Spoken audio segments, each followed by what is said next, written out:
जब मुकाबला फॉर्च्यूनर से करना हो तो तैयारी करनी पड़ती है। एमजी को ये बात देर से समझ में आई। जब समझ में आई तो आई उनकी नई मैजेस्टर। कैसी है मैजेस्टर, किन फीचर्स के साथ आती है, क्या ये रियली मुकाबला कर पाएगी और ऑफ रोडिंग में कैसी है, सब जान लेंगे इसी वीडियो के साथ। मैं हूं आपका होस्ट अमित और आप देख रहे हैं आस्क कार गुरु। हाँ, फॉर्च्यूनर को टक्कर देना थोड़ा मुश्किल है, मगर क्या क्या आ रहा है वो बात करते हैं। बड़े इम्पोजिंग ग्रिल, एडास के फीचर्स, कैमरा, पार्किंग सेंसर्स और ये गन मेटल डिज़ाइन थोड़ा इम्पोजिंग है। ऊपर भी ऊंचा बोनेट, उस पर भी अच्छी लाइनिंग है। इधर आपको DRL ये भी मिलते हैं। यहाँ पर 3 बैरल के साथ हेडलैम्प है जिसमें हाई बीम और हाई और लो दोनों के कन्वर्ट करने के ऑप्शन। ओवरऑल तगड़ी लग रही है। 219 mm का ग्राउंड क्लियरेंस, लेकिन अगर आप 4x4 लेते हैं तो 202।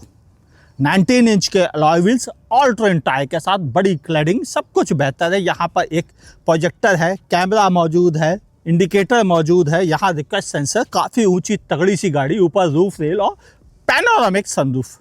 फॉर्च्यूनर में क्या मिलता है? पीछे से बहुत इम्पोजिंग है। मॉरिस गैरेजेस की बैजिंग, पीछे मैजेस्टर की बैजिंग भी है। 4 व्हील ड्राइव, बड़ी कनेक्टिंग लाइटें, देखने में अच्छी लगती हैं LED के साथ। दोनों एक्टिव एग्जॉस्ट नोट, और आप चाहें तो इस बूट को जस्ट एक जेस्चर से आप इसे ओपन कर सकते हैं। हाँ, बूट स्पेस बहुत बड़ा नहीं है, लेकिन अगर आप इन सीटों को थोड़ा कम रिक्लाइन करें तो आप यहाँ पर 2 मीडियम साइज सूटकेस आसानी से पैक कर सकते हैं। और अगर सीट फोल्ड कर दें तो फिर जगह की कोई कमी ही नहीं है। MG मैजेस्टर, आपको सारी इंफॉर्मेशन गाड़ी से रिलेटेड, इंटीरियर एक्सटीरियर मिल चुका है ऑलरेडी। अब बात करते हैं सबसे इम्पॉर्टेंट एस्पेक्ट, ड्राइव से रिलेटेड। देखिए, ये बात सही है कि विजिबिलिटी बहुत अच्छी है, और इस सेगमेंट में जिससे इसका सचमुच में कंपटीशन है, उस गाड़ी के मुकाबले इसकी विजिबिलिटी कहीं ज़्यादा बेहतर है।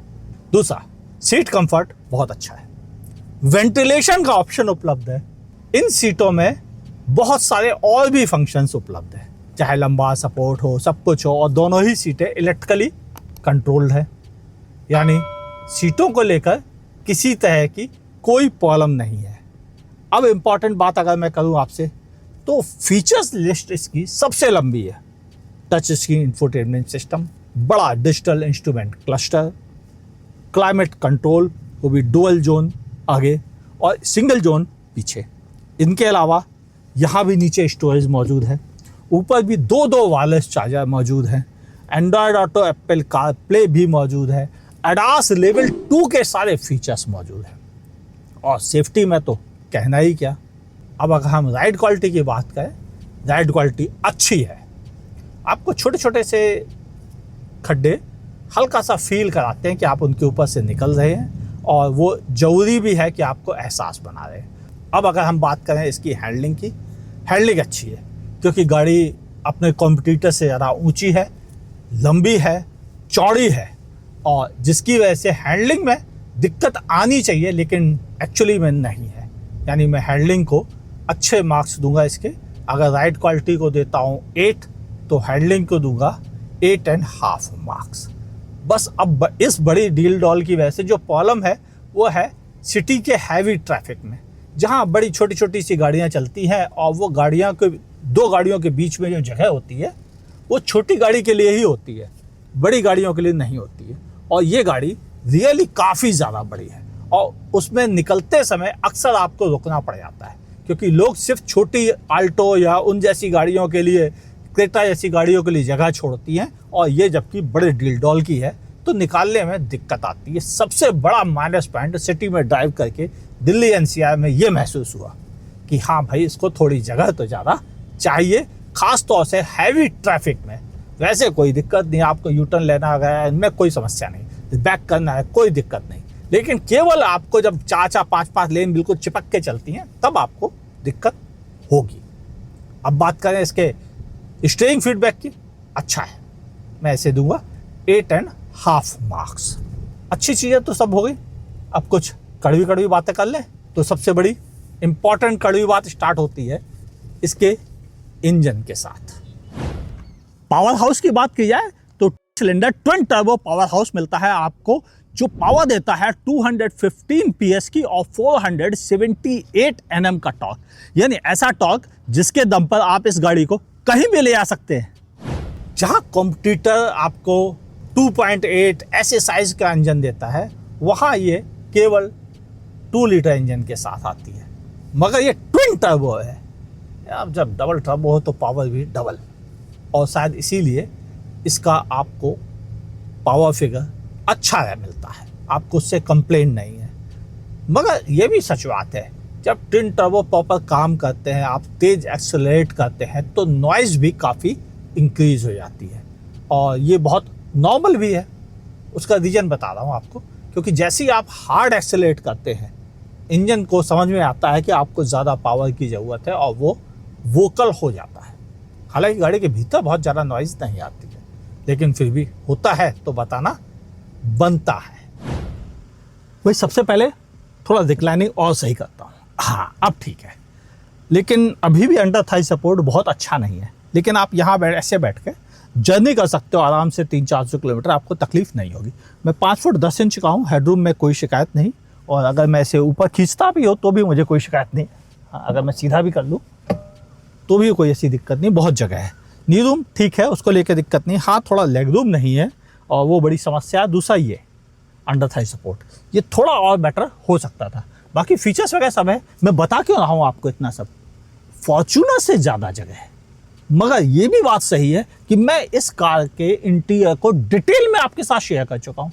अगर आपसे मिस हो गया हो, आई बटन पे क्लिक करके 3rd रो 2nd रो के कंफर्ट को वहाँ ध्यान से देख लीजिए। चलते हैं बची हुई ड्राइव पर। अब बात आपसे कर ले इसके 4x4 फीचर्स की। ट्रिपल डिफरेंशियल लॉकिंग सिस्टम मिलता है, जो एक्चुअली इस गाड़ी को दूसरी गाड़ियों से बहुत डिफरेंट बनाता है। कहीं मच सुपीरियर जी वैगन जैसी गाड़ियों में मिलता है। हाँ, वो तीनों बटन यहाँ पर मौजूद हैं, और आपको इसमें CCO मोड मिलता है, जो कॉलिंग मोड है एक तरह का, और आप उसे अपनी मर्जी के हिसाब से सेट कर सकते हो ताकि वह उसी स्पीड पे गाड़ी को मेंटेन कर सके, चाहे वो RPM ज़्यादा कम करने उसको पड़े। और वो हिल डिसेंट कंट्रोल, हिल असिस्ट दोनों जगह अच्छा काम करता है। यानी मैं ये खुल के कह सकता हूँ कि यह एक रियली बहुत अच्छा फीचर है उन लोगों के लिए जिन्हें रियली ऑफ रोडिंग करनी है, और ये बताना है कि कॉम्पिटिटर के पास ऐसा बेहतरीन ऑफ रोडिंग ऑप्शन ही नहीं है।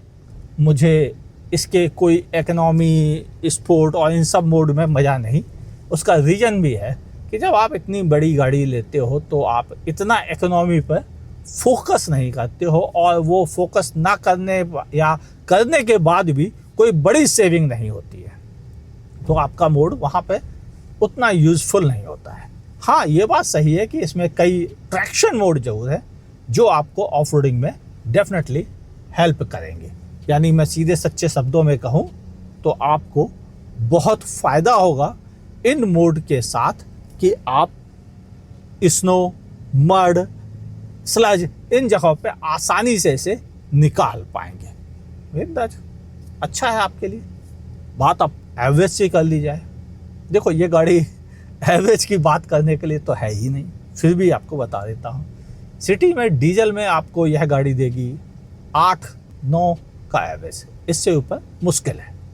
हाईवे पे जरूर आप इससे 12-13 का एवरेज पा सकते हैं, लेकिन इससे ज़्यादा की उम्मीद रखना ही इसके साथ गलत है। चलिए, खरीदना चाहिए या नहीं, कंक्लूजन में बात करते हैं। पावर, फीचर्स इस गाड़ी को दूसरी से यूनिक बनाते हैं, लेकिन ये बात भी सही है, एक तरफ रिलायबिलिटी का प्रोपेगेंडा, दूसरी तरफ फीचर्स, सेफ्टी, बड़ा इम्पोजिंग लुक, इतना सब कुछ आपको एक ही गाड़ी में मिल रहा है, तो मुकाबला थोड़ा अनइवन सा लग रहा है। और ये बात सही है कि रिलायबिलिटी यहाँ भी कम नहीं है, मगर प्रोपेगेंडा शायद रिलायबिलिटी का उतना नहीं है। लेकिन बगल में अगर वो गाड़ी खड़ी जाती है तो फिर ये नहीं, वो फीकी नज़र आती है, और ये बात बिल्कुल सही है। मगर अभी प्राइसिंग नहीं आई है। अगर दोनों की प्राइसिंग बराबर हो तो आंख बंद करके इस तरफ से छोड़ने में कोई बुराई नहीं है, कोई बुराई नहीं है।